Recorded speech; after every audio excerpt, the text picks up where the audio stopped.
Je le disais à l'instant, le Conseil des ministres s'est réuni ce jeudi 13 mars au Palais de la République. Lecture du communiqué avec Alassane Sissé. Le Conseil des ministres s'est réuni le jeudi 13 mars 2014 au Palais de la République sous la présidence du chef d'État, son Excellence M. Macky Sall. À l'entame de sa communication au Conseil, le chef d'État a souhaité la bienvenue au nouveau ministre auprès du président de la République en charge du suivi de l'exécution du plan Sénégal émergent, c'est M. Mohamed Boun Abdallah Dionne, jusque-là en poste à l'Organisation des Nations Unies pour le développement industriel ONUDI, qui va en effet coordonner le bureau opérationnel de suivi du plan Sénégal émergent BOSS. Le chef de l'État a adressé ses meilleurs vœux à la communauté chrétienne à l'occasion du démarrage du carême, importante période de dévotion, de fraternité, de solidarité, de prière pour la paix, la stabilité et la prospérité de la nation. Revenant sur la célébration de la Journée internationale de la femme, le 8 mars, le président de la République a rendu un hommage spécial aux femmes du monde et en particulier aux femmes sénégalaises pour leur dignité, leur patriotisme, leur engagement et leur mobilisation exemplaire pour le bien-être des familles et le développement économique et social du pays. Il a réitéré sa détermination à ne ménager aucun effort pour consolider le rôle primordial, la place centrale des femmes dans le plan Sénégal émergent et la conduite des politiques publiques en général. Abordons le deuxième volet de sa communication consacrée au dispositif de lutte contre les inondations. Le chef d'État a relevé la nécessité de recadrer et d'intensifier la mise en œuvre du programme en cours, programme national de lutte contre les inondations. À cet effet, il a rappelé les différentes étapes du déploiement du programme avant d'engager le gouvernement au respect scrupuleux des engagements souscrits dans ce cadre. Le président de la République a invité le Premier ministre à lui présenter dans les meilleurs délais le rapport bilan de la phase d'urgence du PDLI. Il a aussi demandé l'évaluation exhaustive de tous les travaux réalisés et des actions exécutées. Le chef d'État est également revenu sur la priorité spéciale qu'il a toujours accordée à la prise en charge immédiate des zones vulnérables de la banlieue les plus touchées par les inondations, notamment Médina Gounass, Djiddah Thiaroye Kao, Timbar, Wakina Nimzat dans le cadre du programme 2014. Au titre de son agenda, le président de la République a entretenu le conseil de la récente visite d'État qu'il a effectuée au Cabo-Verde du 5 au 7 mars 2014 sur l'invitation du président Jorge Carlos d'Almeida Fonseca.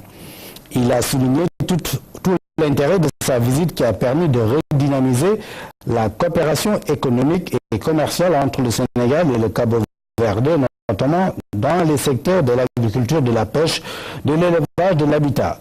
Le séjour a été aussi l'occasion d'entreprendre une meilleure facilitation des échanges d'expériences et de bonnes pratiques en matière de promotion touristique, de bonne gouvernance ainsi que dans les domaines des énergies renouvelables. Le Premier ministre a fait au Conseil une communication rendant compte des activités gouvernementales en mettant l'accent entre autres sur la réunion interministérielle sur la carte d'égalité des chances, le suivi de la campagne agricole, la réunion interministérielle sur le secteur de l'énergie, la réunion sur la problématique de l'absorption des ressources, la réunion sur la sécurité des populations. Concernant le dernier point, le Premier ministre a rassuré quant aux mesures arrêtées pour faire face aux défis sécuritaires liés aux événements observés ces derniers temps à Tambacounda. Le Premier ministre a indiqué que les enquêtes étaient intensément menées pour mettre la main sur les responsables et faire toute la lumière sur ces malheureux événements. Le ministre des Affaires étrangères et des Sénégalais de l'extérieur a fait le point au Conseil de la situation régionale et internationale avec un rappel des positions de principe du Sénégal sur certaines situations de crise en Afrique et dans le monde. Le ministre a rendu compte des conclusions et recommandations de la 9e session de la Grande Commission mixte de coopération entre la Côte d'Ivoire et le Sénégal, tenue du 10 au 12 mars 2014 avec la signature de ces accords de coopération. Il est revenu sur la visite d'État du président de la République au Cabo Verde en révélant les décisions des deux chefs d'État de mettre en place un comité paritaire pour la création d'une ligne maritime directe entre les deux pays, un comité mixte sur les affaires consulaires, outre la tenue courant 2014 de la session de la Grande Commission mixte. Le ministre de l'Agriculture et de l'Équipement rural a rendu compte au Conseil du déroulement de la campagne agricole. Il a indiqué qu'à la date du 10 mars 2014, la quantité totale de graines collectées sur l'ensemble du territoire était évaluée à 262 896,39 tonnes pour l'arachide d'huilerie et les semences écrémées et 35 077,30 tonnes pour les semences certifiées. Concernant le coton, le ministre a donné le chiffre de 28 555,958 tonnes collectées, soit 89,5% des prévisions. Le ministre de la Culture a entretenu le conseil de sa visite sur le site du Centre de conférence internationale de conférence de Diamniadio pour s'assurer du bon déroulement des travaux. Il a noté au passage une situation d'avance sur le calendrier prévisionnel de 3 semaines. Le ministre a fait une communication au Conseil relative à l'importance des œuvres d'art pour illustrer le standing du centre. Il a révélé qu'à cette fin, la contribution de certains artistes nationaux de renommée mondiale comme Ousmane Sow était requise. Ce dernier, réagissant favorablement, a décidé de fournir des œuvres majeures pour la décoration de l'édifice en construction. Le ministre a souligné que les lauréats des grands prix du chef d'État, comme les jeunes artistes, sont aussi sollicités pour le même but. Le ministre de la Promotion des investissements et des partenariats a rendu compte au Conseil du déroulement des travaux de la commission mise en place pour le renforcement de l'attractivité de l'environnement des affaires. Il a énuméré 7 réformes majeures envisagées dans l'immédiat, dont 4 quasiment arrivées à terme, 2 autres en voie d'achèvement à 90% et une dernière en état de projet. Le ministre de la Fonction publique, du Travail, du Dialogue social et des organisations professionnelles a entretenu le Conseil de la situation du dialogue social et de la négociation collective ainsi que de la préparation de la conférence sociale. Le président de la République s'est félicité des accords signés avec les syndicats d'enseignants, avec le syndicat unique de la santé et de l'action sociale, SUTSAS, accord qui crée les conditions de pacification dans ce secteur. Il a demandé au gouvernement de continuer à améliorer le dialogue avec les partenaires sociaux. Le ministre chargé du suivi de l'exécution du plan Sénégal émergent a pris la parole pour remercier le chef de l'État et exprimer son engagement à servir et à exécuter sa mission sous sa direction. Le ministre a en outre indiqué avoir pris toute la mesure de l'importance de la mission qui lui a été confiée par le président de la République. Au titre des textes législatifs et réglementaires, le Conseil a adopté le projet de loi règlement pour l'année 2012, le projet de loi portant fixation du capital social minimum de la société à responsabilité limitée SARL, le projet de décret relatif au fonds d'appui au développement du secteur rural FADSR.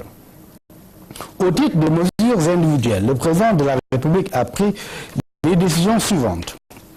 M. Eliman Ba, administrateur civil, précédemment adjoint au gouverneur de la région de Louga, chargé des affaires administratives et nommé préfet du département de Gossas, en remplacement de M.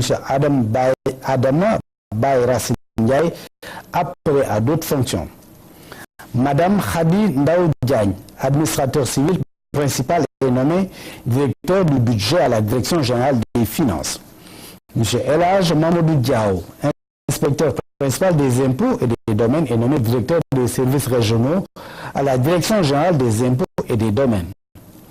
M. Ibrahim Gueye, inspecteur principal des impôts et des domaines, est nommé directeur de l'administration et du personnel de la direction générale des impôts et des domaines en remplacement de M. Mamadou Meng, admis à faire valoir ses droits à une pension de retraite. M. Dogo Sek, docteur en sciences agronomiques, administrateur du centre de recherche en écotoxicologie et sécurité environnementale est nommé secrétaire général du ministère de l'Agriculture et de l'Équipement rural en remplacement de M. Mam Ndiobodjen, appelé à d'autres fonctions. M. Émile Victor Colli, docteur en sciences agronomiques, directeur de recherche est nommé directeur de la protection des végétaux en remplacement de M. Margoulot, appelé à d'autres fonctions. M.